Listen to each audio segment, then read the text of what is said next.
This video is about how to access the Scholastic Digital Manager, okay? So the first step for you may be to create an account. So you might have to click create an account and sign in with Google Classroom. I already have an account, so I'm going to go ahead and click sign in with Google Classroom, and it's going to do the whole regular account verification with Google Classroom that it needs to do. And then what you're going to need is the code from the which if your school has a subscription to the magazines, when you get your magazine, your code is on the piece of paper. And I will include a link to a thing that shows that. I don't have it here while I'm doing the video. Okay, but you can see that I already have some subscriptions. When you come in, it might just be totally blank. It'll have your building. It should connect you. So what I'm going to do is show you how to add a subscription, and you'll get that code. And this is real simple. You see this plus sign? I'm going to come up here, click plus, add a new magazine, enter that access code, and click activate. And now I have the art subscription, and I'm just confirming that I have it with Frederick Douglass. And now I have it. So you can go into any of these. I'm going to go into Junior Scholastic, and they're all a little bit different, so I will probably do a video on each one specific to that team. But Junior Scholastic is one that I know a lot of people really love, and it's really useful for our students.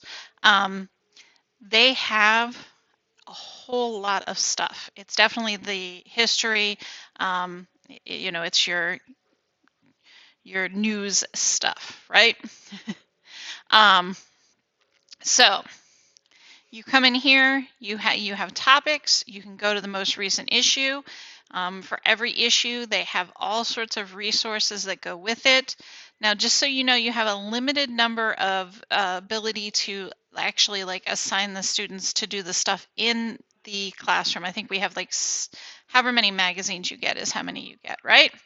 But all of this stuff you can print out and use with multiple classes, right?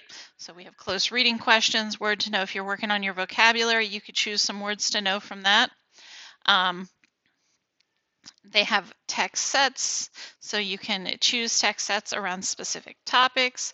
This one, of course, is very social studies focused because this is a social studies one, but you're going to see a very similar thing in all of the other subjects.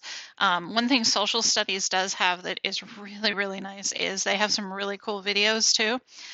So they have these text sets, which is we're going to go through a whole section on this. This would be great to maybe plan a unit around or something like that, right?